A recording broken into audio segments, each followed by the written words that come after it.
Ulikuwa uvukuye. Nyine nuko gwivye no Gwivye kwandi? Bruh. Kwa muhira uri muzima. Jesus. Nyine ko nabonye kari kubungabunga hanze nkagafata. Wituki. Ulikuwa yavuze kabiri turusubizayo. Ntabwo narusubiza n'ubushomeri nifitiye. Yere subizeyo urukwa. Jesus. Nope. Dekiti. Ndusubize amafaranga bari kumura urayama. Subizeyo vuba se wa gicucu. Aya bose nawe zikwitira umuntu gahunda. Oh shit. Subizeyo urukwa.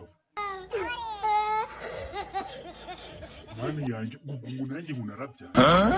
Yewe. Biracyakomeje kugorana.